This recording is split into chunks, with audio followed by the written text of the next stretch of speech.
मैंने आपको बताया था कि आज हम जो टच कर रहे हैं, जो टॉपिक हमारा है दैट इज वॉइस ठीक नहीं आ रही है दोस्तों।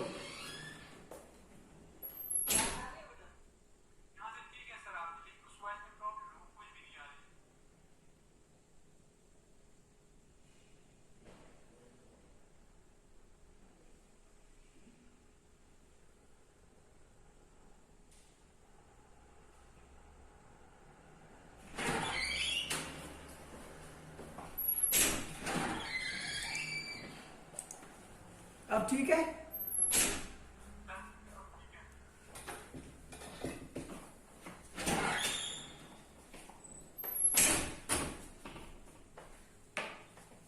आवाज आ रही है? ओके। आज का जो हमारा टॉपिक है दैट इज मैक्रो इकोनॉमिक्स। तो क्या होता है मैक्रो इकोनॉमिक्स? मैक्रो इकोनॉमिक्स में हम क्या पढ़ते हैं और इसमें माइक्रो इकोनॉमिक्स में कंसेप्ट क्या है, इंपॉर्टेंस क्या है, ये सब आज हम इस मैक्रो इकोनॉमिक्स टॉपिक में सारा कुछ पढ़ेंगे। तो पहली जो चीज है मैक्रो इकोनॉमिक्स, इसको हम बोलते हैं एग्रीगेट भी, एग्रीगेट इकोनॉमिक्स। अब आप बोलेंगे ये एग्रीगेट क्या है? हमने माइक्रो इकोनॉमिक्स में आप समझ लो हमने डिमांड पढ़ी थी, एक इंडिविजुअल की, एक फर्म की, ग्रुप ऑफ पीपुल्स की पढ़ी थी। लेकिन जब हम मैक्रो इकोनॉमिक्स पढ़ते हैं तो इसमें हम सारी डिमांड्स इकट्ठी करते हैं, कंट्री की सारी डिमांड्स, तो बन जाती है एग्रीगेट डिमांड। तो जब हम एग्रीगेट करते हैं डिमांड को तो ये सीधे आ जाता है मैक्रो इकोनॉमिक्स में। ऐसे ही हमारा था सप्लाई का मैक्रो इकोनॉमिक्स में। तो मैक्रो में क्या होता है, हम उस सप्लाई को एग्रीगेट करते हैं तो बन जाती है एग्रीगेट सप्लाई। तो जो एग्रीगेट्स हम पढ़ते हैं इकट्ठा होल एज ए इकोनॉमी में क्या प्रॉब्लम्स हैं, उनका क्या सॉल्यूशंस है और कंसेप्ट क्या है, इंपॉर्टेंस क्या है, वो सारा कुछ हम जो इकोनॉमिक प्रॉब्लम्स का इशू टैकल करने के लिए और जो इकोनॉमिक प्रॉब्लम्स हमारी हैं उनको क्लियर करने के लिए और उनका प्रॉब्लम्स का सॉल्यूशन देने के लिए हम जो एग्रीगेट्स पढ़ते हैं तो वो सारे एग्रीगेट्स आते हैं मैक्रो इकोनॉमिक्स में। तो मैक्रो इकोनॉमिक्स ये जो टर्म है ये ली गई है, ग्रीक वर्ड था, आप ग्रीक प्रीफिक्स भी बोल सकते हैं। ग्रीक वर्ड था मैक्रोस। मैक्रोस का मतलब है लार्ज, एग्रीगेट्स इकट्ठे हम पढ़ते हैं।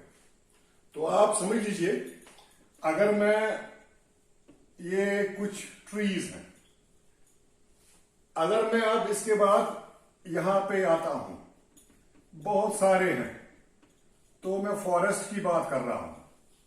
तो ये फॉरेस्ट है जिसमें बहुत सारे ट्रीज होते हैं। ऐसे हमारी इकोनॉमी में क्या होता है, कुछ छोटी चीजें होती हैं, जो छोटी चीजें होती हैं उनको हम अलग पढ़ते हैं। और जब हम इकोनॉमी एज अ होल पढ़ते हैं, पूरा इकोनॉमिक कंसेप्ट पढ़ते हैं, तो उस कंसेप्ट को हम बोलते हैं मैक्रो इकोनॉमिक्स। तो जो मैक्रो इकोनॉमिक्स है इसमें क्या पढ़ते हैं, इसमें हम पढ़ते हैं economy as a whole, economy as a whole. इसमें हम पढ़ते हैं प्रॉब्लम्स, क्या क्या आती हैं प्रॉब्लम्स, और उसके बाद उनका सॉल्यूशन ऑफ इकोनॉमिक इश्यूज। जो हमारे बड़े बड़े इकोनॉमिक इश्यूज हैं वो सारे हम इसमें पढ़ते हैं। ये स्टडी है जो माइक्रो इकोनॉमिक्स है, ये स्टडी है एग्रीगेट्स ऑफ इकोनॉमी। इसमें हम सारा इकोनॉमी का एग्रीगेट पढ़ते हैं। और स्टडी ऑफ कंसेप्ट्स, इसमें हम कंसेप्ट पढ़ते हैं। कौन से कंसेप्ट पढ़ते हैं, लाइक हमारी अनएम्प्लॉयमेंट है, अनएम्प्लॉयमेंट, लाइक हमारी इन्फ्लेशन है, लाइक हमारा जीडीपी है, लाइक हमारा प्राइस इंडिकेटर है, लाइक हमारी पुअर्टी है, लाइक हमारी इन्वेस्टमेंट है, कितनी हमारी इन्वेस्टमेंट है और हम कितना टोटल प्रोडक्शन कर रहे हैं, और भी जो बहुत सारे इश्यूज हैं। तो वो सारे इश्यूज एज अ होल हम इकोनॉमी में पढ़ते हैं, मैक्रो इकोनॉमिक्स में, और उनका सॉल्यूशन भी इसी माइक्रो इकोनॉमिक्स में हम देते हैं। तो मैक्रो इकोनॉमिक्स जो है, अगर हम इसको बोले तो ये इकोनॉमी एज अ होल है। तो क्या कंसेप्ट्स होते हैं इसमें? Concepts of macro. पहला कंसेप्ट जो हमारा होता है, हम क्या पढ़ते हैं इसमें? हम पढ़ते हैं एम्प्लॉयमेंट, अनएम्प्लॉयमेंट, अनएम्प्लॉयमेंट इश्यूज। तो अनएम्प्लॉयमेंट इश्यूज के बारे में हम क्या पढ़ते हैं? आपको पता है अनएम्प्लॉयमेंट का मतलब होता है बेरोजगारी। अभी जो हमारी है वो 3.5% है इंडिया में, द रेट ऑफ अनएम्प्लॉयमेंट। तो ये हम बाद में पढ़ेंगे, जब जीके देखेंगे हम, इसमें अपने वो पढ़ना है, वो पार्ट भी, करंट भी, वो करंट पार्ट में आएगा, हमारी कितनी अनएम्प्लॉयमेंट है, पुअर्टी रेशियो क्या है, बाकी क्या है। तो अनएम्प्लॉयमेंट जो हम पढ़ते हैं ओवरऑल कंट्री की, हम एक आदमी की बात नहीं कर रहे हैं, एक इंडिविजुअल की बात नहीं कर रहे हैं, हम पूरे इकोनॉमिक सिस्टम की बात कर रहे हैं। तो जब हम इकोनॉमिक सिस्टम की बात कर रहे हैं, जिस सब्जेक्ट में हम ये पढ़ते हैं, जिस टॉपिक में हम पढ़ते हैं, ये उसको मैक्रो इकोनॉमिक्स बोलते हैं।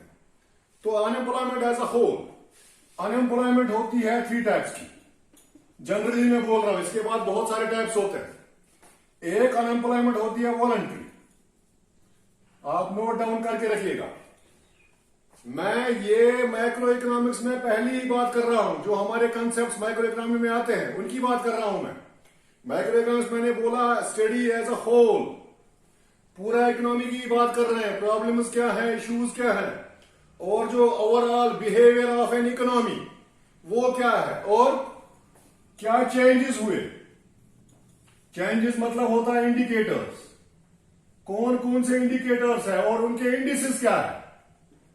एक होता है इंडिकेटर, एक होता है इंडिसेस। अनएम्प्लॉयमेंट हमारी इंडिकेटर है इकोनॉमिक ग्रोथ की, और मैक्रो इकोनॉमिक्स की कंसेप्ट में से एक आता है। तो अनएम्प्लॉयमेंट ज्यादा होगी, हमारी इकोनॉमिक ग्रोथ पे असर पड़ेगा, हमारी डेवलपमेंट पे असर पड़ेगा। ओवरऑल अनएम्प्लॉयमेंट हम पूरे कंट्री की इकट्ठे निकालते हैं, हम एक एरिया की भी निकाल सकते हैं, लेकिन हम एज अ होल पढ़ते हैं। तो एक होता है इंडिकेटर, अनएम्प्लॉयमेंट इंडिकेटर है। अगर ज्यादा अनएम्प्लॉयमेंट है तो हमें ये इंडिकेट करता है कि कंट्री अंडर डेवलप्ड या डेवलपिंग होगी, और अगर अनएम्प्लॉयमेंट रेशियो कम है तो हमें पता है कंट्री डेवलप्ड है, उतना ज्यादा तरक्की कर रही है। एक होता है इंडिसेस, इंडिकेटर होता है जो हमें दिखाता है, अनएम्प्लॉयमेंट एक इंडिकेटर है, वो हमें दिखाता है हम कहां पे हैं एम्प्लॉयमेंट के इश्यू में, और जो इंडिसेस है इसमें हम कैलकुलेट करते हैं हम अनएम्प्लॉयमेंट, जो पहले अनएम्प्लॉयमेंट थी लास्ट ईयर और जो एम्प्लॉयमेंट अभी है, तो वो क्या है। तो क्या होता है मैक्रो इकोनॉमिक्स में, हम पिछले का जो पहला हमारा रिकॉर्ड है उसको चेक करके आगे देखते हैं हमने कितना ग्रोथ डेवलपमेंट किया। तो अनएम्प्लॉयमेंट जो है हमारी 3 टाइप्स की होती है। वॉलंटरी अनएम्प्लॉयमेंट होती है, एक होती है इनवॉलंटरी, एक होता है डिस्गाइज। तो अनएम्प्लॉयमेंट के बारे में हम पढ़ते हैं मैक्रो इकोनॉमिक्स में, क्योंकि ये कंसेप्ट एक है मैक्रो इकोनॉमिक्स में। तो वॉलंटरी होती है अनएम्प्लॉयमेंट का मतलब होता है बेरोजगारी। One who is willing to work but can not find it, हमको नहीं मिल रही है, there are availability of the persons available है, they have skill too but they do not get the job, उनको जॉब नहीं मिल रहा है, तो दैट्स कॉल्ड अनएम्प्लॉयमेंट। लेकिन अनएम्प्लॉयमेंट वॉलंटरी भी होती है, इनवॉलंटरी भी होती है, डिस्गाइज्ड भी होती है। वॉलंटरी होती है खुद ही बंदा नहीं चाहता, I am not ready to work whatever you pay me. तो अगर एक बंदा काम करने के लिए तैयार नहीं है खुद ही, तो रीजन क्या है वो काम करने के लिए तैयार नहीं है। पहला रीजन है या तो उसकी लेवल ऑफ इनकम हाई होगी, या तो वो विलिंग नहीं होगा। ज्यादातर वही बेरोजगारी ज्यादा होती है वॉलंटरी जो कंट्री डेवलप्ड होती है। डेवलप्ड कंट्रीज में ये कंसेप्ट पाया जाता है वॉलंटरी। मैं एक एग्जांपल देता हूं, मेरी डेली इनकम है फादर की 50,000 रुपीज, और वो मुझे हर रोज, डेली इनकम बोल रहा हूं मैं 50,000, और वो मुझे हर रोज 1000-2000 रुपए दे रहा है पॉकेट मनी। तो पॉकेट मनी 2000 मिल रहे हैं और मुझे कोई जॉब ऑफर कर रहा है आपको मैं 500 रोज दूंगा, तो मैं एक्सेप्ट नहीं करूंगा, क्योंकि आई हैव मनी इनकम, जो मेरा है, जो ट्रांसफर इनकम है बाप से मुझे आ रही है, वो बहुत ज्यादा है। 500 में काम मैं नहीं करूंगा, तो मैं खुद ही तैयार नहीं हूं काम करने के लिए। That unemployment is called voluntary. और ये जो कंट्री टर्की वाले होते हैं ना, जो बड़ी डेवलप्ड कंट्रीज होती है, वहां होता है। एक होता है इनवॉलंटरी, काम करने के लिए बंदा तैयार है मगर काम नहीं मिल रहा है। One is willing to work but he did not find the job, that's called involuntary. So इसके बाद नेक्स्ट है हमारा डिसगाइज। ये होता है जैसे हमारी इंडिया है अंडर डेवलप्ड, या आप उसको, मैं तो इंडिया को अंडर डेवलप्ड ही बोल रहा हूं, कुछ लोग तो डेवलपिंग बोल रहे हैं, लेकिन मैं अंडर डेवलप्ड बोल रहा हूं। As per my data and as per my knowledge मैं अंडर डेवलप्ड ही बोल रहा हूं। तो डेवलपिंग कंट्री जो दुनिया की है और अंडर डेवलप्ड, वहां पे लोग काम ढूंढते हैं लेकिन मिलता नहीं है, तो वहां पे दूसरे टाइप की अनएम्प्लॉयमेंट होती है। उसके बाद एक होता है डिसगाइज। डिसगाइज होता है अगर एक लेबर है, आराम से समझ लीजिए डिसगाइज क्या होता है, और ये उसकी आउटपुट है। एक लेबर ने बनाए 10, 2 लेबर ने आउटपुट बनाई 20, 3 लेबर ने भी बनाई 20। तो एक लेबर ने 10 आउटपुट दी, दूसरे 2 लेबरों ने 20 दिए, यानी कि हर एक ने एवरेज अगर निकाले 10-10 दिए। 3 जब लेबर लगाए उन्होंने 20 ही दी, तो तीसरा लेबर क्यों लगाया? तो जो तीसरा लेबर है जो जिसने कुछ नहीं बनाया, दैट्स डिसगाइज्ड, वो भी बेरोजगार ही है मेरे ख्याल से, उसको निकालना चाहिए, वो काम नहीं कर रहा है, तो वो भी बेरोजगार है। हम तो पे कर रहे हैं लेकिन बेरोजगार है, उसका कोई प्रोडक्शन नहीं है।